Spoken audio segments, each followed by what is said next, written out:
नमस्कार सभी साईं भक्तों को ओम साईं राम। आज हम अध्ययन करेंगे पावन ग्रंथ श्री साईं सच्चरित्र का अध्याय 30। इस अध्याय में जिन विषयों पर प्रकाश डाला गया है वे हैं शेड़ी को खींचे गए भगत, वणी के काका वैद, खुशाल चंद, बम्बई के रामलाल पंजाबी। बाबा की कृपा और आशीर्वाद से अब हम अध्याय 30 की कथा आरंभ करते हैं। इस अध्याय में बतलाया गया है कि 3 अन्य भगत किस प्रकार सीढ़ी की ओर खींचे गए। प्राकथन: जो बिना किसी कारण भक्तों पर स्नेह करने वाले दया के सागर हैं तथा निर्गुण होकर भी भक्तों के प्रेमवश ही जिन्होंने स्वेच्छापूर्वक मानव शरीर धारण किया, जो ऐसे भगत वत्सल हैं कि जिनके दर्शन मात्र से ही भव सागर के भय और समस्त कष्ट दूर हो जाते हैं, ऐसे श्री साईनाथ महाराज को हम नमन करें। भक्तों को आत्म दर्शन कराना ही संतों का प्रधान कार्य है। श्री साईं जो संत शिरोमणि हैं, उनका तो मुख्य ध्येय ही यही है। जो उनके श्री चरणों की शरण में जाते हैं, उनके समस्त पाप नष्ट होकर निश्चित ही दिन प्रतिदिन प्रगति करते हैं। उनके श्री चरणों का स्मरण कर पवित्र स्थानों से भगतगण सीढ़ी आते और उनके समीप बैठकर श्लोक पढ़कर गायत्री मंत्र का जाप किया करते थे। परंतु जो निर्बल तथा सर्व प्रकार से दीनहीन हैं और जो यह भी नहीं जानते कि भक्ति किसे कहते हैं, उनका तो केवल इतना ही विश्वास है कि अन्य सब लोग उन्हें असहाय छोड़कर उपेक्षा भले ही कर दें, परंतु अनाथों के नाथ और प्रभु श्री साईं मेरा कभी परित्याग नहीं करेंगे। जिन पर वे कृपा करें, उन्हें प्रचंड शक्ति, नित्य अनित्य में विवेक तथा ज्ञान सहज ही प्राप्त हो जाता है। वे अपने भक्तों की इच्छाएं जानकर उन्हें पूर्ण किया करते हैं, इसलिए भक्तों को मनोवांछित फल की प्राप्ति हो जाया करती है और वे सदा कृतज्ञ बने रहते हैं। हम उन्हें साष्टांग प्रणाम कर प्रार्थना करते हैं कि वे हमारी त्रुटियों की ओर ध्यान न देकर हमें समस्त कष्टों से बचा लें। जो विपत्तिग्रस्त प्राणी इस प्रकार श्री साईं से प्रार्थना करता है, उनकी कृपा से उसे पूर्ण शांति तथा सुख समृद्धि प्राप्त होती है। श्री हेमाड़ पंत कहते हैं कि हे मेरे साईं, तुम तो दया के सागर हो। यह तो तुम्हारी ही दया का फल है जो आज यह साईं सच्चरित्र भक्तों के समक्ष प्रस्तुत है। अन्यथा मुझ में इतनी योग्यता कहाँ जो ऐसा कठिन कार्य करने का दुस्साहस भी कर सकता। जब पूर्ण उत्तरदायित्व साईं ने अपने ऊपर ही ले लिया, तो हेमाड़ पंत को तिल मात्र भी भार प्रतीत ना हुआ और ना ही इसकी उन्हें चिंता ही हुई। श्री साईं ने इस ग्रंथ के रूप में उनकी सेवा स्वीकार कर ली। यह केवल उनके पूर्व जन्म के शुभ संस्कारों के कारण ही संभव हुआ, जिसके लिए वे अपने को भाग्यशाली और कृतार्थ समझते हैं। नीचे लिखी कथा कपोल कल्पित नहीं वरन विशुद्ध अमृत तुल्य है। इसे जो हृदयंगम करेगा, उसे श्री साईं की महानता और सर्वव्यापकता विदित हो जाएगी। परंतु जो वाद विवाद और आलोचना करना चाहते हैं, उन्हें इन कथाओं की ओर ध्यान देने की आवश्यकता भी नहीं है। यहाँ तर्क ही नहीं वरन प्रगाढ़ प्रेम और भक्ति की अत्यंत अपेक्षा है। विद्वान भगत तथा श्रद्धालु जन अथवा जो अपने को साईं पद सेवक समझते हैं, उन्हें ही ये कथाएं रुचिकर तथा शिक्षाप्रद प्रतीत होंगी। अन्य लोगों के लिए तो वह निरी कपोल कल्पनाएं ही हैं। श्री साईं के अंतरंग भक्तों को श्री साईं लीलाएं कल्पत्रों के सदृश हैं। श्री साईं लीला रूपी अमृत पान करने से अज्ञानी जीवों को ज्ञान, ग्रस्त श्रमियों को संतोष तथा मुमुक्षुओं को एक उच्च साधन प्राप्त होता है। अब हम इस अध्याय की मूल कथा पर आते हैं। काकाजी वैद। नासिक जिले के वणी ग्राम में काकाजी वैद नाम के एक व्यक्ति रहते थे। वे श्री सप्त श्रृंगी देवी के पुजारी थे। एक बार वे विपत्तियों में कुछ इस प्रकार ग्रसित हुए कि उनके चित्त की शांति भंग हो गई और वे बिल्कुल निराश हो उठे। एक दिन अति व्यथित होकर देवी के मंदिर में जाकर अंतकरण से वे प्रार्थना करने लगे कि हे देवी, हे दयामयी, मुझे कष्टों से शीघ्र मुक्त करो। उनकी प्रार्थना से देवी प्रसन्न हो गई और उसी रात्रि को उन्हें स्वप्न में बोली कि तू बाबा के पास जा, वहां तेरा मन शांत और स्थिर हो जाएगा। बाबा का परिचय जानने को काका जी बड़े उत्सुक थे, परंतु देवी से प्रश्न करने के पूर्व ही उनकी निद्रा भंग हो गई। वे सोचने लगे कि ऐसे ये कौन से बाबा हैं जिनकी ओर देवी ने मुझे संकेत किया है। कुछ देर सोचने के पश्चात वे इस निष्कर्ष पर पहुंचे कि संभव है कि वे त्र्यंबकेश्वर बाबा शिव ही हों। इसलिए वे पवित्र तीर्थ त्र्यंबक गए और वहां 10 दिन व्यतीत किए।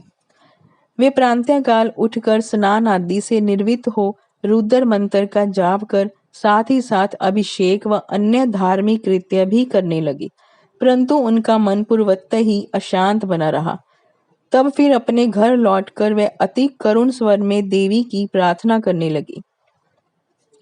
उसी रात्रि में देवी ने उन्हें पुनः स्वप्न में दर्शन देकर कहा कि तू व्यर्थ ही त्र्यंबकेश्वर क्यों गया? बाबा से तो मेरा अभिप्राय था शिरडी के श्री साईं समर्थ। अब काका जी के समक्ष मुख्य प्रश्न यह उपस्थित हो गया कि वे कैसे और कब शिरडी जाकर बाबा के श्री दर्शन का लाभ उठाएं।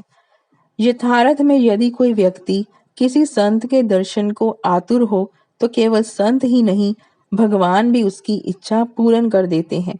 वस्तुतः यदि पूछा जाए तो संत और अनंत एक ही हैं और उनमें कोई भिन्नता नहीं। यदि कोई कहे कि मैं स्वयं ही अमुक संत के दर्शन को जाऊंगा, तो इसे निरे दंभ के अतिरिक्त और क्या कहा जा सकता है। संत की इच्छा के विरुद्ध उनके समीप जाकर कौन दर्शन ले सकता है? उनकी सत्ता के बिना वृक्ष का एक पत्ता भी नहीं हिल सकता। जितनी तीव्र उत्कंठा संत दर्शन की होगी, तदनुसार ही उसकी भक्ति और विश्वास में वृद्धि होती जाएगी और उतनी ही शीघ्रता से उनकी मनोकामना भी पूर्ण होगी। जो निमंत्रण देता है वह आदर आतिथ्य का प्रबंध भी करता है। काका जी के संबंध में सचमुच यही हुआ। श्यामा की मान्यता। जब काका जी शिरडी यात्रा करने का विचार कर रहे थे, उसी समय उनके यहाँ एक अतिथि आया जो कि श्यामा के अतिरिक्त और कोई न था। श्यामा बाबा के अंतरंग भक्तों में से थे। वे ठीक उसी समय वणी में क्यों और कैसे आ पहुंचे, अब हम इस पर दृष्टि डालें। बाल्यावस्था में वे एक बार बहुत बीमार पड़ गए थे।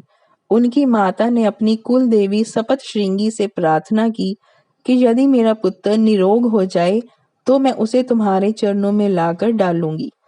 कुछ वर्षों के पश्चात ही उनकी माता के स्तन में दाद हो गई। तब उन्होंने पुनः देवी से प्रार्थना की कि यदि मैं रोग मुक्त हो जाऊं तो मैं तुम्हें चांदी के 2 स्तन चढ़ाऊंगी। पर ये दोनों वचन अधूरे ही रहे। परंतु जब वे मृत्यु शैया पर पड़ी हुई थी तो उन्होंने अपने पुत्र श्यामा को समीप बुलाकर उन दोनों वचनों की स्मृति दिलाई तथा उन्हें पूर्ण करने का आश्वासन पाकर प्राण त्याग दिए। कुछ दिनों के पश्चात वे अपनी यह प्रतिज्ञा भूल गए और इसे भूले हुए पूरे 30 वर्ष व्यतीत हो गए। तभी एक प्रसिद्ध ज्योतिषी शिरडी आए और वहां लगभग 1 मास ठहरे। श्रीमान बूटी साहब और अन्य लोगों को बतलाई उनकी सभी भविष्यवाणियां प्राय सही निकली, जिनसे सबको पूर्ण संतोष था। श्यामा के लघु भ्राता बप्पा जी ने भी उनसे कुछ प्रश्न पूछे। तब ज्योतिषी ने उन्हें बताया कि तुम्हारे ज्येष्ठ भ्राता ने अपनी माता को मृत्यु शैया पर जो वचन दिए थे, उनके अब तक पूर्ण ना किए जाने के कारण देवी असंतुष्ट होकर उन्हें कष्ट पहुंचा रही है। ज्योतिषी की बात सुनकर श्यामा को उन अपूर्ण वचनों की स्मृति हो आई। अब और विलंब करना खतरनाक समझकर उन्होंने सुनार को बुलाकर शीघ्र चांदी के 2 स्तन तैयार कराए और उन्हें मस्जिद में ले जाकर बाबा के समक्ष रख दिया तथा प्रणाम कर उन्हें स्वीकार कर वचन मुक्त करने की प्रार्थना की। श्यामा ने कहा कि मेरे लिए तो सपत श्रृंगी देवी आप ही हैं, परंतु बाबा ने सग्रह कहा कि तुम इन्हें स्वयं ले जाकर देवी के चरणों में अर्पित करो। बाबा की आज्ञा व उदी लेकर उन्होंने वणी को प्रस्थान कर दिया। पुजारी का घर पूछते पूछते वे काका जी के पास जा पहुंचे। काका जी इस समय बाबा के दर्शनों को बड़े उत्सुक थे और ठीक ऐसे ही मौके पर श्यामा भी वहां पहुंच गई। वह संयोग भी कैसा विचित्र था। काका जी ने आगुंतक से उनका परिचय प्राप्त कर पूछा कि आप कहाँ से पधार रहे हैं। जब उन्होंने सुना कि वे शिरडी से ही आ रहे हैं, तो वे एकदम प्रेमानंद हो श्यामा से लिपट गए और फिर दोनों का श्री साईं लीलाओं पर वार्तालाप आरंभ हो गया। अपने वचन संबंधी कृत्यों को पूर्ण कर वे काका जी के साथ शिरडी लौट आए। काका मस्जिद पहुंचकर बाबा के श्री चरणों से जा लिपटे। उनके नेत्रों से प्रेमाश्रुओं की धारा बहने लगी और उनका चित्त स्थिर हो गया। देवी के दृष्टांत अनुसार जैसे ही उन्होंने बाबा के दर्शन किए, उनके मन की अशांति तुरंत नष्ट हो गई और वे परम शांति का अनुभव करने लगे। वे विचार करने लगे कि कैसी अद्भुत शक्ति है कि बिना कोई संभाषण या प्रश्नोत्तर किए अथवा आशीष पाए दर्शन मात्र से ही अपार प्रसन्नता हो रही है। सचमुच में दर्शन का महत्व तो इसे ही कहते हैं। उनके तृषित नेत्र साईं चरणों पर स्थिर हो गए और वे अपनी जीवा से एक शब्द भी न बोल सके। बाबा की अन्य लीलाएं सुनकर उन्हें अपार आनंद हुआ और वे पूर्णतः बाबा के शरणागत हो गए। सब चिंताओं और कष्टों को भूलकर वे परम आनंदित हुए। उन्होंने वहां सुखपूर्वक 12 दिन व्यतीत किए और फिर बाबा की आज्ञा, आशीर्वाद तथा उदी प्राप्त कर अपने घर लौट गए। खुशाल चंद रहाता निवासी। ऐसा कहते हैं कि प्रांतीय बेला में जो स्वप्न आता है वह बहुधा जागृत अवस्था में सत्य निकलता है। ठीक है, ऐसा ही होता होगा, परंतु बाबा के संबंध में समय का ऐसा कोई प्रतिबंध नहीं था। ऐसा ही एक उदाहरण प्रस्तुत है। बाबा ने एक दिन तृतीय प्रहर काका साहिब को टांगा लेकर रहाता से खुशाल चंद को लाने के लिए भेजा, क्योंकि खुशाल चंद से उनकी कई दिनों से भेंट नहीं हुई थी। रहाता पहुंचकर काका साहिब ने यह संदेश उन्हें सुना दिया। यह संदेश सुनकर उन्हें महान आश्चर्य हुआ और वे कहने लगे कि दोपहर को भोजन के उपरांत थोड़ी देर मुझे झपकी आ गई थी, तभी बाबा स्वप्न में आए और मुझे शीघ्र ही शिरडी आने को कहा, परंतु घोड़े का उचित प्रबंध न हो सकने के कारण मैंने अपने पुत्र को यह सूचना देने के लिए ही उनके पास भेजा था। जब वह गांव की सीमा तक ही पहुंचा था, तभी आप सामने से टांगे में आते दिखे। वे दोनों टांगे में बैठकर शिरडी पहुंचे तथा बाबा से भेंट कर उन्हें बड़ी प्रसन्नता हुई। बाबा की यह लीला देखकर खुशाल चंद गदगद हो गए। बंबई के रामलाल पंजाबी। बंबई के एक पंजाबी ब्राह्मण श्री रामलाल को बाबा ने स्वप्न में एक महंत के वेश में दर्शन देकर शिरडी आने को कहा। उन्हें नाम ग्राम कुछ भी पता न चल रहा था। उनको श्री दर्शन करने की तीव्र उत्कंठा तो थी, परंतु पता ठिकाना ज्ञात न होने के कारण वे बड़े असमंजस में पड़े हुए थे। जो आमंत्रण देता है वही आने का प्रबंध भी करता है और अंत में हुआ भी वैसा ही। उसी दिन संध्या समय जब वे सड़क पर टहल रहे थे, तो उन्होंने एक दुकान पर बाबा का चित्र टंगा देखा। स्वप्न में उन्हें जिस आकृति वाले महंत के दर्शन हुए थे, वे इस चित्र के ही सदृश थे। पूछताछ करने पर उन्हें ज्ञात हुआ कि यह चित्र शिरडी के श्री साईं बाबा का है और तब उन्होंने शीघ्र ही शिरडी पर स्थान कर दिया तथा जीवन पर्यंत शिरडी में ही निवास किया।